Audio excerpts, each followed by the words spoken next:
like your camera much. Thank you. Thank you. I really enjoyed it. Pleasure to meet you as well. Nice to meet you. A lot of these discussions seem to be built around the idea of complete domination versus the idea that if you just disapprove of the original course of action of this economy and where it's headed, that you're going to somehow build a better economy. He needed to focus more on the infrastructure discussion, in my opinion. A lot of these people wanted to push the international domination and imperialist discussion, where oftentimes a lot of these rooms are filled with a lot of the fans or sycophants, which prevented a lot of the discussions of absolute domination, which of course led to the understanding that everyone just wants war to end, which of course cannot happen if you do not defend yourself. If you defend yourself, you are choosing brutality, which is why oftentimes, a lot of the time, when you discuss what it means truly to end a war, you are eventually going to start a war, which is why the war is, of course, once you return the power to the people of power, which already were there, which owned all the money and logistics for a warfare,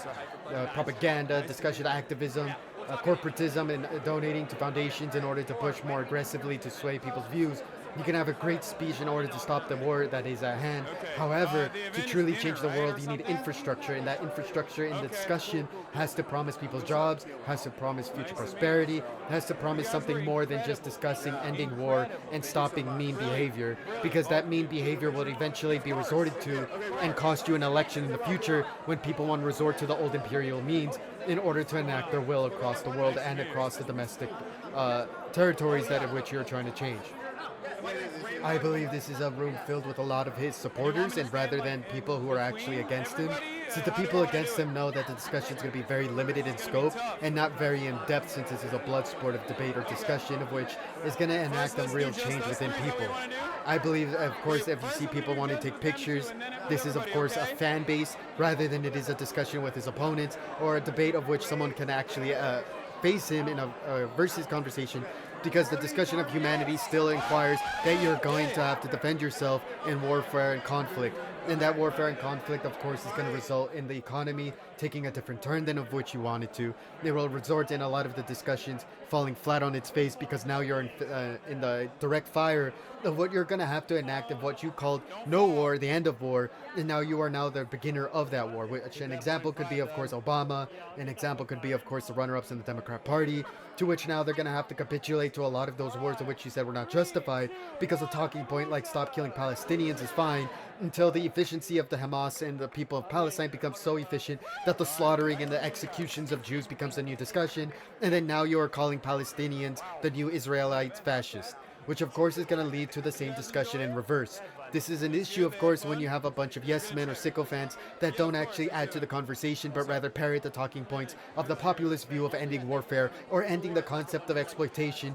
when the exploitation got a lot of these people their positions at Harvard or Yale or Stanford or any of the places of which they're at the top places of. This is, of course, the issue when you choose populism over the actual institution that is going to actually enact the change, which, of course, someone like Hassan could be seen as a propagandist. However, he is no politician, because the politician that would take the place of him is going to have to fix all of the damage he's done and would win only on the premise of the behavior of which he has caused, which is going to be a collapse of a system that they claim is imperialist, which of course it is. However, they are not going to have a proper indoctrination of a new system. He does not have a plan for a new world or a new plan for the economy. He instead just wants to toss it to the people, to which those same people are going to turn to a power vacuum. That power vacuum is going to enact the same rich people, which even in Mao Zedong's book, the Red Book, discusses that it will reenact the rich peasant, and then the rich peasant will become the bourgeoisie. This is the issue when you uplift people, because a lot of the times they'll betray you for more power and logistical domination. This is why they always oftentimes turn to the exact brutality that they are critiquing and making fun of, because then they are going to be on the in group, and the people on the out group aren't going to be rich people, but rather the new peasant that is going to want to be enriched up to the rich peasant. Which is why oftentimes you cannot just grab Mao Zedong's book and just hand it to the American people and then collapse the empire. You instead have to actually enact a plan of action that actually changes the world, in which case you're going to have a leader in the waiting, a leader in the up and up, which is going to have an actual plan of nation building and building the economy as well as infrastructure for the working class and the people. This, of course, is their plan to hope that there is someone out there in the working class that will actually be able to succeed them and take the ropes of which is going to be able to take over this planet in a humane perspective, which will enact ecosystems protection, it will enact cultural protection, and it'll understand the exact perspectives which people are trying to preach of. So, of course, this understanding is diverse, but it's very, very unique. Now, if you excuse me for one moment.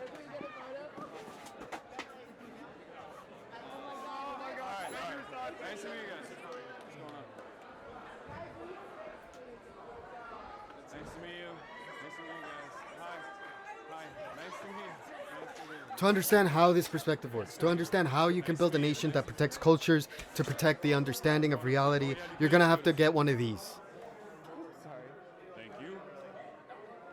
Okay. To understand what it means exactly to enact a change in this country, in this world, is going to have to actually show you what it means to change it. And in order to change it, you're going to have a lot of input, a democratic input, so that the social safety nets enact the humane conditions of which you can see, and at the same time adequately address all the issues of the policies and the problems of which people have. This is why oftentimes there's infighting in a lot of the democratic socialists, a lot of infighting in the communist circles, but mainly a democratically socialist society is one of which we are more familiar with because we are in a democrat society ran by corporatism, which has led to the imperial core, which has led to the domination of other nations and other ideologies of which we are trying to show are flawed. So again, I'm gonna do a deeper review after this. It's going to be in the end of this video, but it's also going to be at the continuation of an individual video, so you don't have to watch the whole thing. So you can watch the summary of this, each question, and understand exactly what they went wrong with. To understand what it means to change the world, you're going to have a plan of action. To not have a plan of action is to not understand what it means to dethrone an empire, because that collapse can cause the power vacuum of which they discussed earlier. That power vacuum can then again be extremely detrimental to the progress of the people. This is why a lot of the times you have people like him who's been accused of sexual assaults or pedophilia because he had to defend the talking points of other people, which happens a lot to civil rights leaders, civil rights activists, and of course these oftentimes require sycophants or people that are yes men because they understand the tactics of which the imperialists will use, which is to sabotage you, hurt you, threaten you with death because they believe in Darwinism through absolute domination. Domination, of course, requires a lot of people like Swalwell getting dethroned because a lot of the Republicans will laugh in your face and say, believe every word of a woman, because they only believe in the convictions, which is why we have an elected leadership right now that is a convicted rapist. This is why a lot of the times we go off convictions, and oftentimes you see the ICE immigration excuse a lot of people accused of pedophilia, of rape, of murder, and they say it's unkind because what you're doing is you're releasing criminals into our society, which of course is going to enact a lot of what people call a more understandable perspective of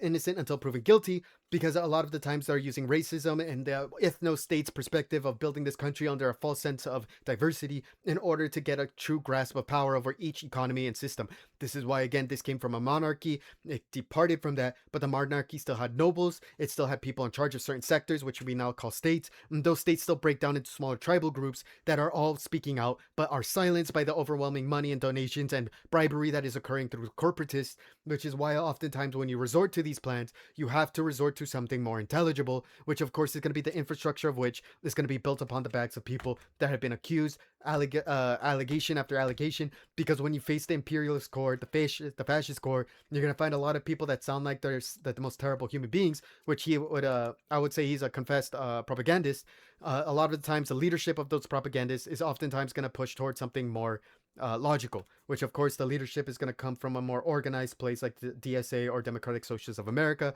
who has elected Zoran Mamdani, which I have helped only momentarily through giving my 2 cents, which is why it's a democratic socialist ideology, because they cannot credit every single person in the DSA. This is why you're supposed to speak out. You're supposed to understand what it means to get people's policies and ideas and truly enact them, because when you do that, you start to enact a leadership that networks together to start to fight. This is why there's a lot of infighting, because a lot of that infighting is a lot of infiltrators that'll attack people, which I have faced personally when they tried to silence me, threaten me with death, threaten me with the worst crimes you could think of, but I'm still innocent. None of that has actually stained me, because people are going to not stop until they dethrone or hurt people that are actually qualified in order to run this country. This is why a lot of the attacks on AOC, a lot of attacks on Bernie Sanders, oftentimes come from the right wing or the imperialist core, because they truly do believe in the actual ideology of absolute domination. That absolute domination is, of course, the Darwinistic principles, which are that Man in All Black was discussing earlier, that he wants absolute control and domination. And you saw him doing his theater, he's throwing his hands and out there. And even Hassan said we're making the liberal Hitler because he's pushing the American exceptionalism, that we're unique and beautiful in a different way. However, we're still enacting a lot of the bigoted understanding of control and power, because that control and power will ultimately dethrone not only the empire, but that empire will just shift into a new form of which that corporatist elite will fund a new leader. This is why a lot of the times these people have to fight endlessly because of this. It is a discussion of continual banter, but rather slander and defamation campaigns, because a lot of times, like Rick Scott, which was referenced earlier, Hassan called to kill him in order to enact a more fair medical or Medicare use of it, because if you want better healthcare, you got to kill some of these people, which is some of the proof of the fact that the Red Book does admit that you cannot talk to all of these oligarchs or these rich men.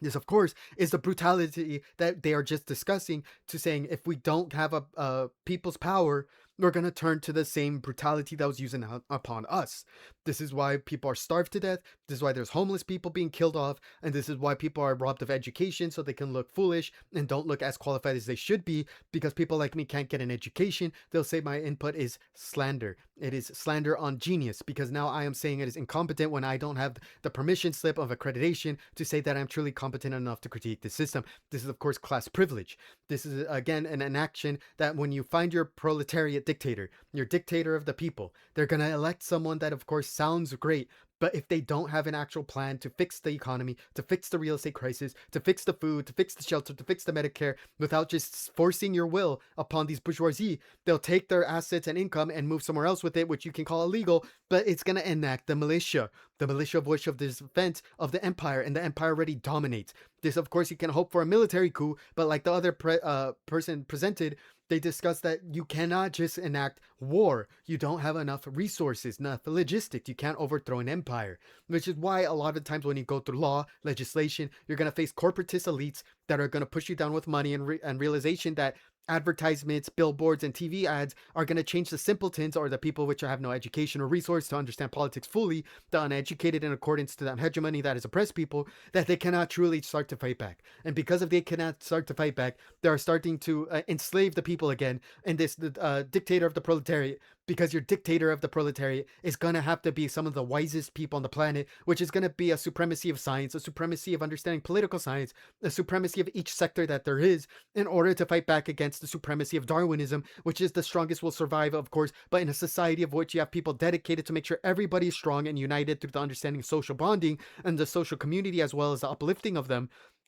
you will start to understand where this new government is starting to form. This is a democratically elected one. This is one that of which is going to be a socialist one, because you're going to have to always continuously fight back. This is a system of which you are going to see some of the wisest people start to come out of, which is, of course, why they say invest in the people, which is not a reference to the Epstein or files or any one of the